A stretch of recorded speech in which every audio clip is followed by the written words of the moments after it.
ओम शांति। आज बाबा की 21 तारीख के महावाक्य है।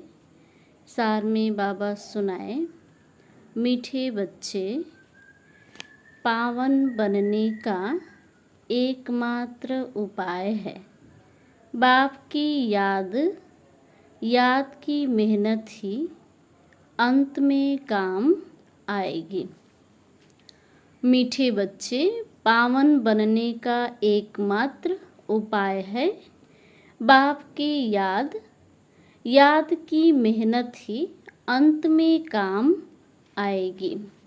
प्रश्न, संगम पर कौन सा तिलक दो तो स्वर्ग की राजाई का तिलक मिल जाएगा?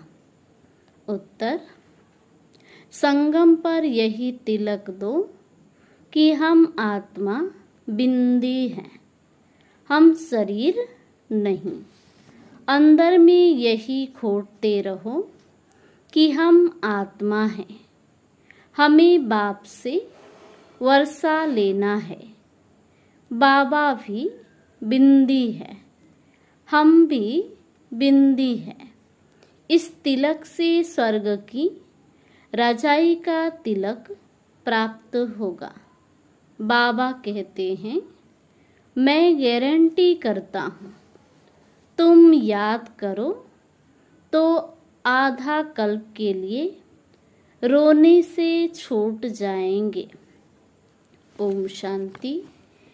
यह फुरना चाहिए कि मुझ आत्मा को बाप को जरूर याद करना है, तब पावन बन सकते हैं। मेहनत जो कुछ है वह यही है। जो मेहनत बच्चों से पहुंचती नहीं है। माया बहुत हैरान करती है। एक बाप की याद भुला देती है, दूसरे की याद आ जाती है। बाप अथवा साजन को याद नहीं करते हैं।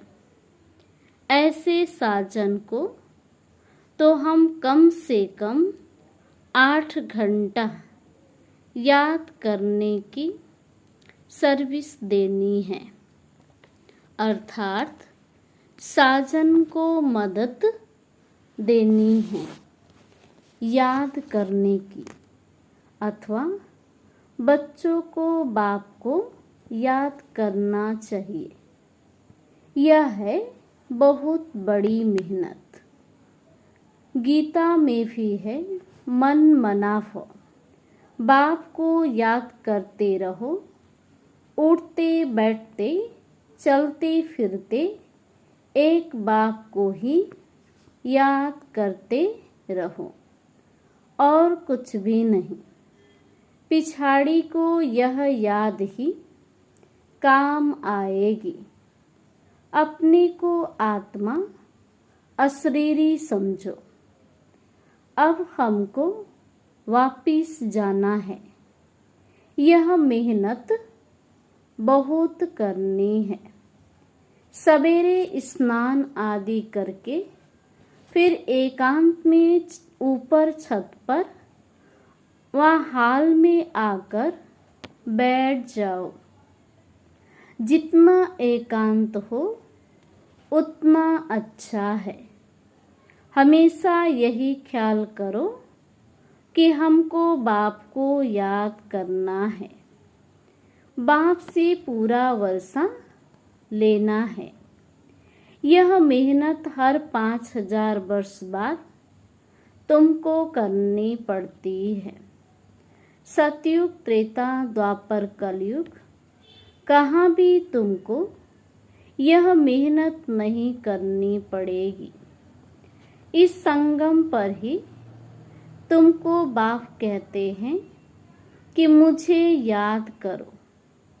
बस यही वेला है जब बाप कहते हैं मुझे याद करो।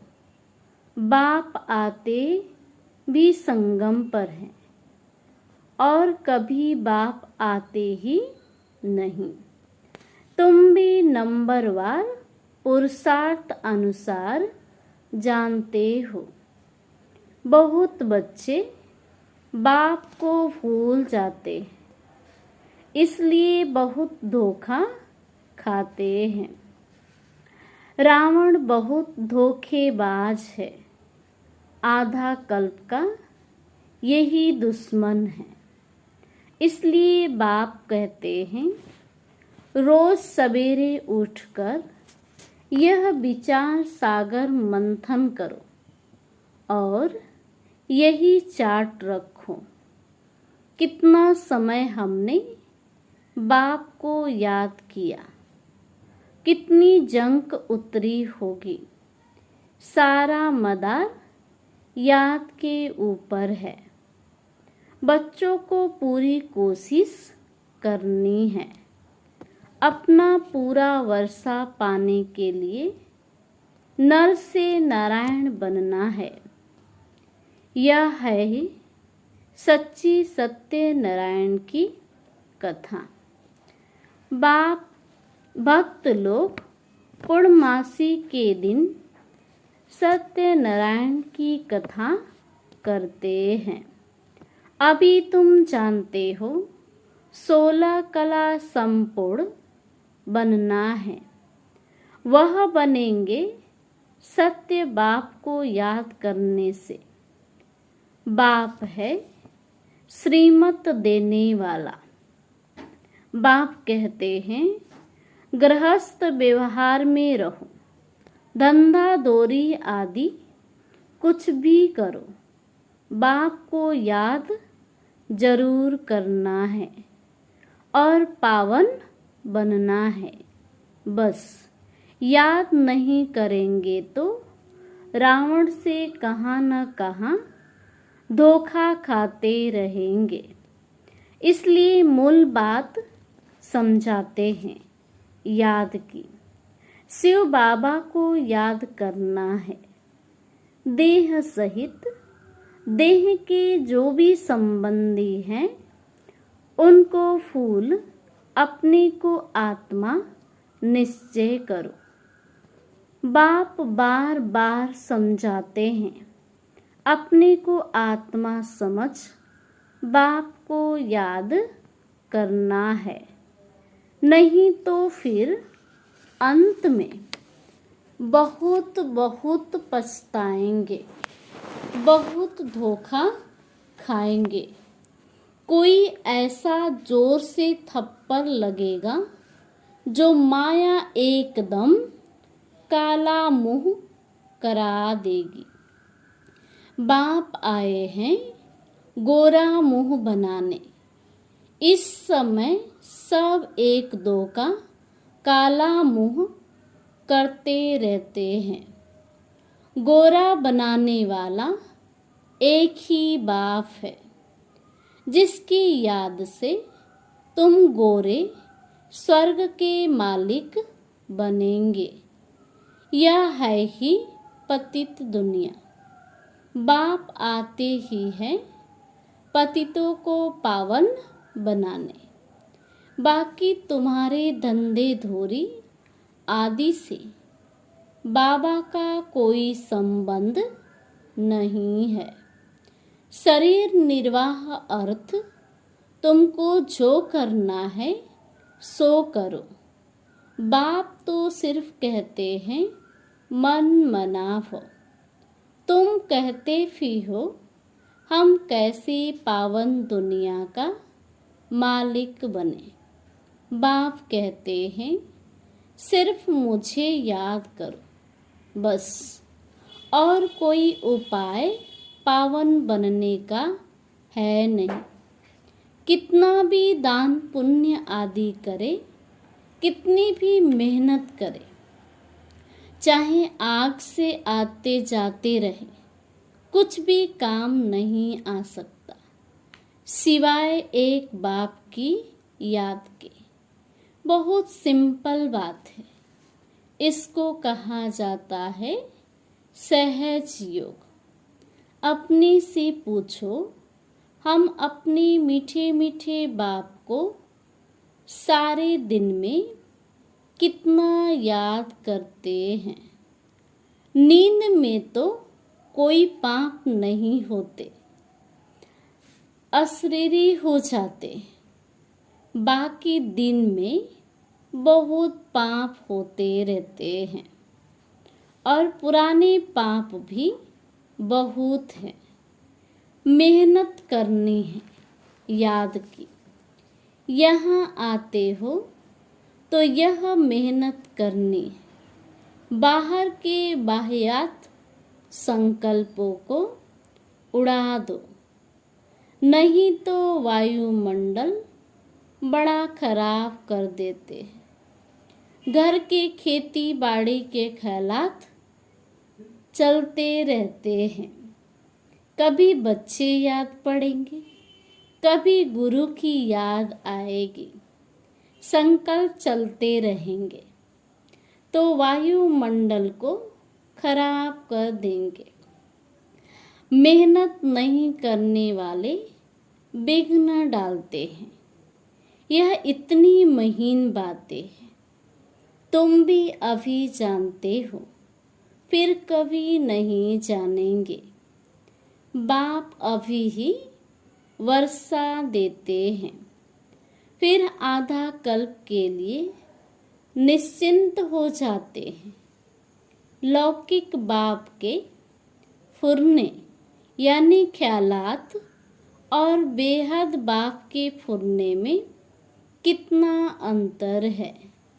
बाप कहते हैं कि भक्ति मार्ग में मुझे कितना फुरना रहता है।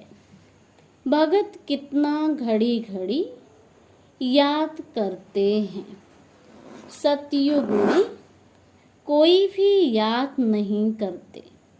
बाप कहते हैं कि तुमको इतना सुख देता हूँ जो तुमको मुझे वहाँ याद करने की दरकार ही नहीं रहेगी। हम जानते हैं हमारे बच्चे सुख धाम शांति धाम में बैठे हैं।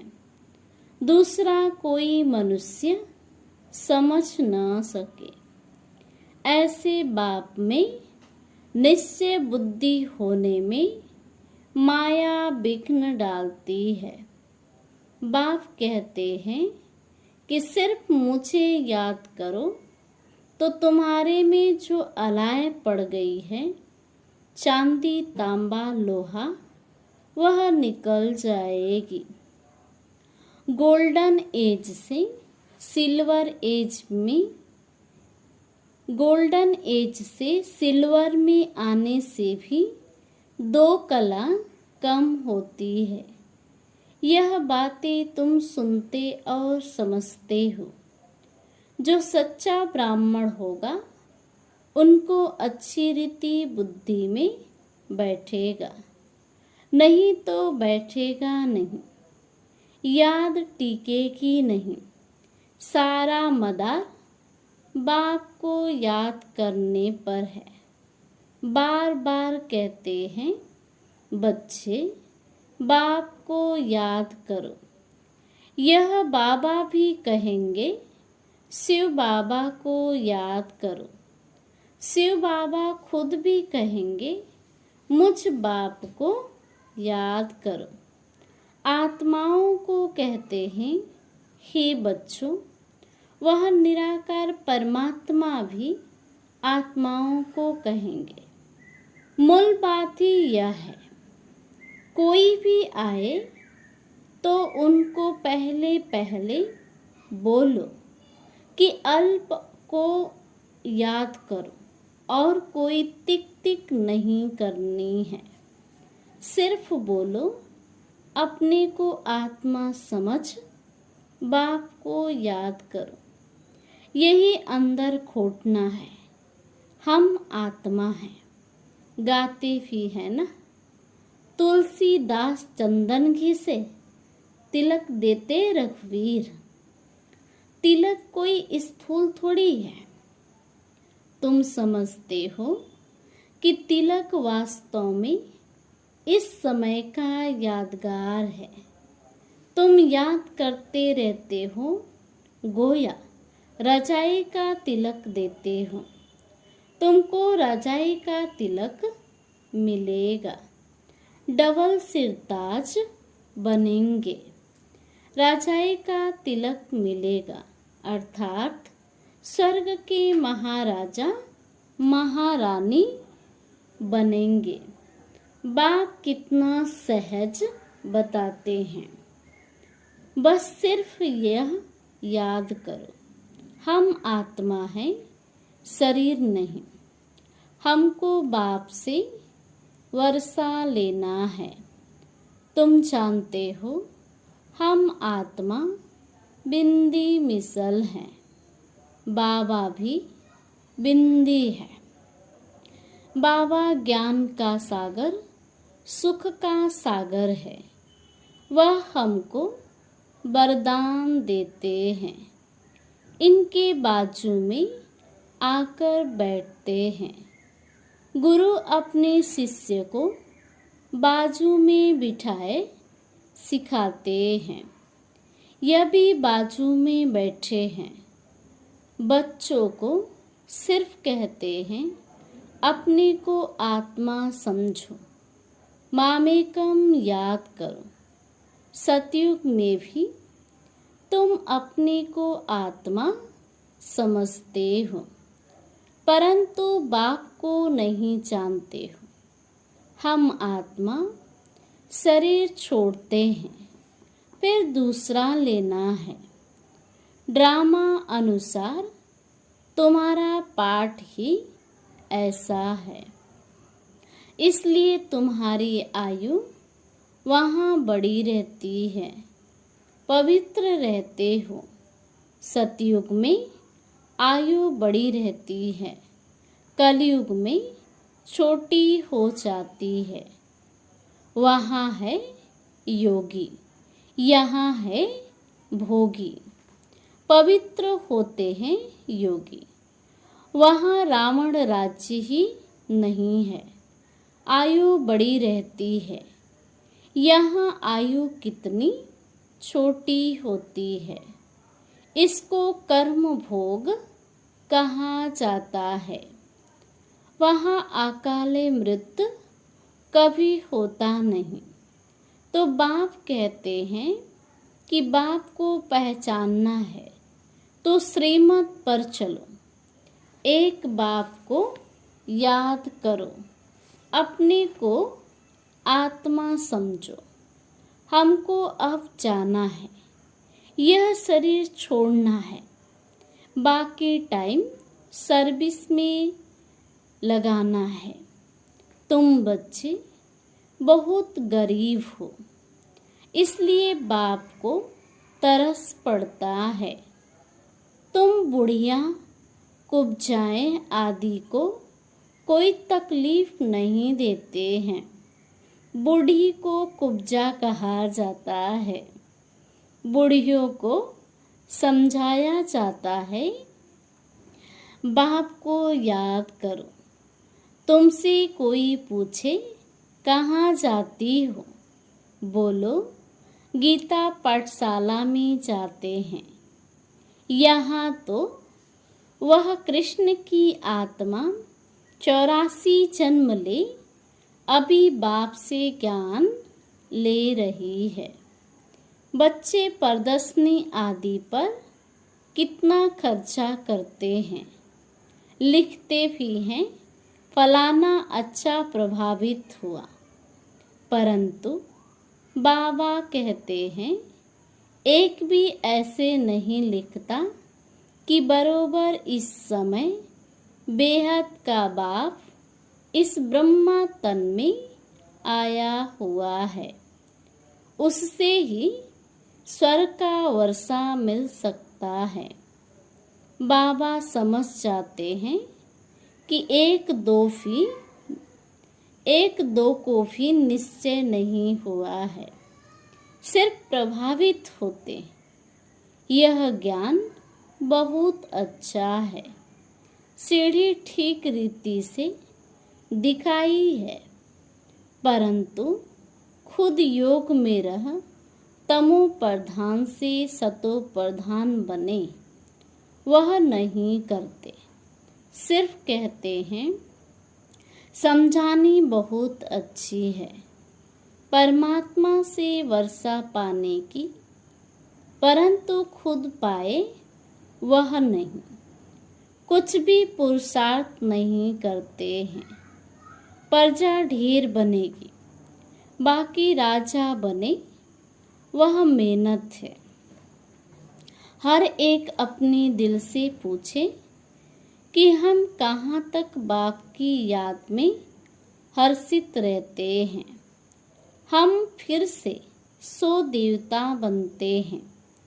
ऐसे ऐसे अपने साथ एकांत में बैठ बातें करो। ट्राई करके देखो, बाप को याद करते रहो तो बाप गारंटी देते हैं तुम आधा कल्प कभी रोएंगे नहीं।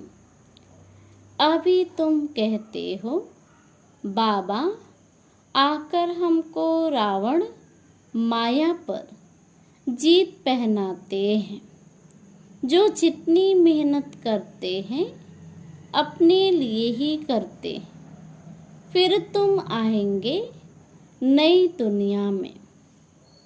पुरानी दुनिया का हिसाब किताब भी चुकतू करना है, जबकि तुमको तमो प्रधान से सतो प्रधान बनना है। पावन बनने की युक्ति भी बताते हैं। यह है कयामत का समय, सबका विनाश होना है। नई दुनिया की स्थापना होनी है।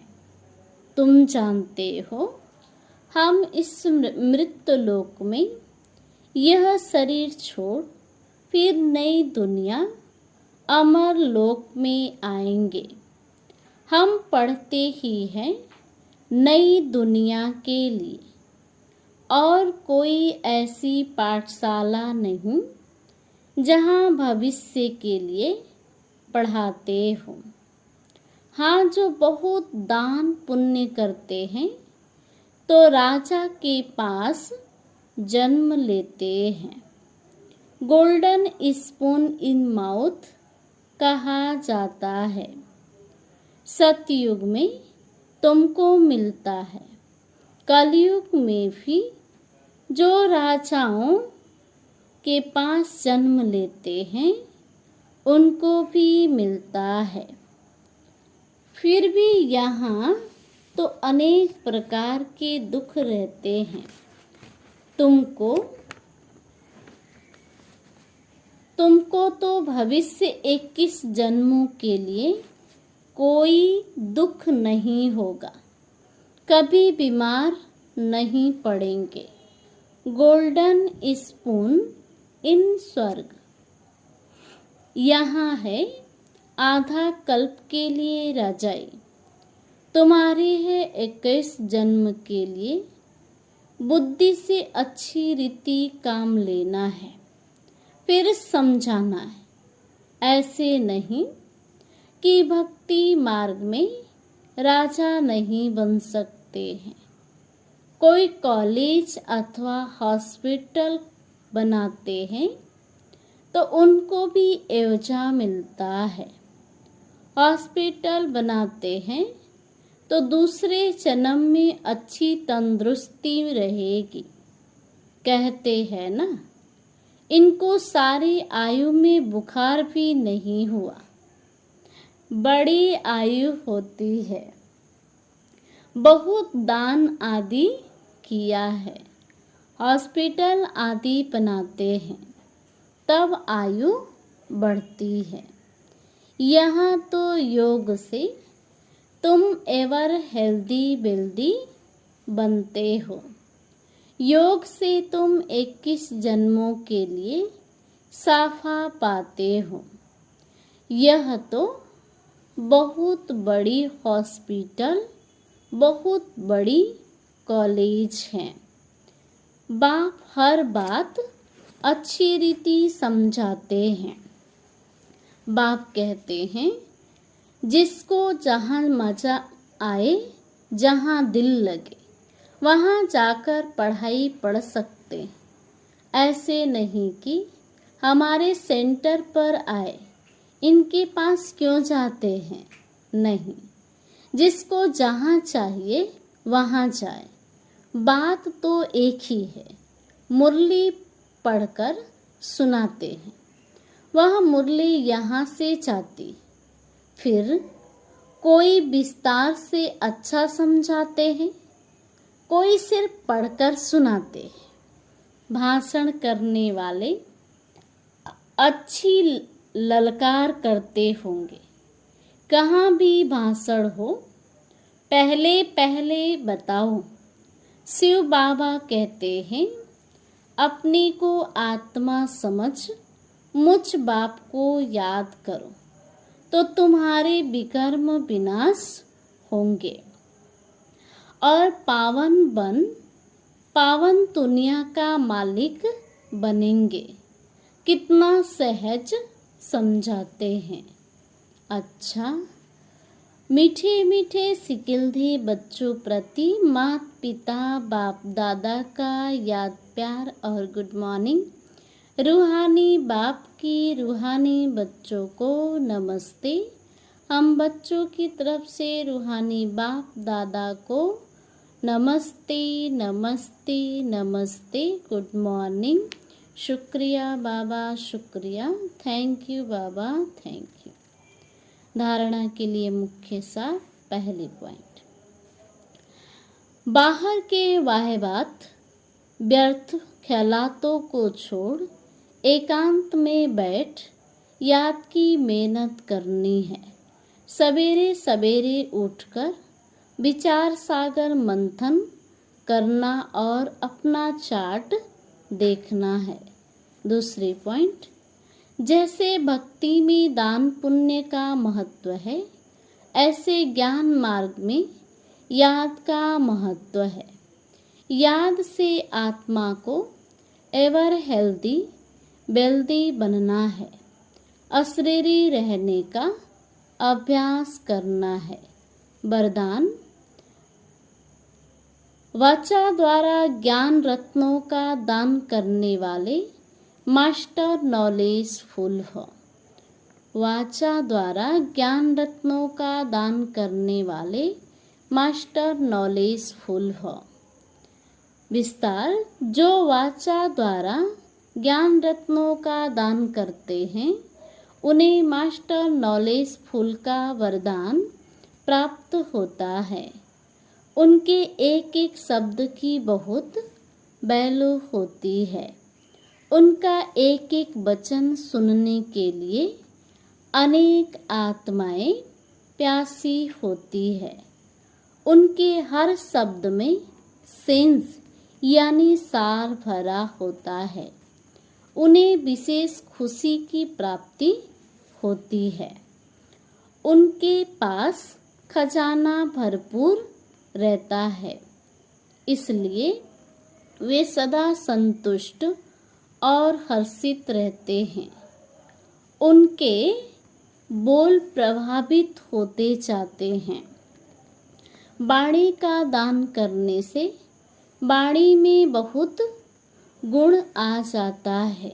स्लोगन, स्वराज्य के मालिक बनो तो संपूर्ण वर्षे का अधिकार मिल जाएगा। स्वराज्य के मालिक बनो तो संपूर्ण वर्षे का अधिकार मिल जाएगा। अच्छा, ओम शांति।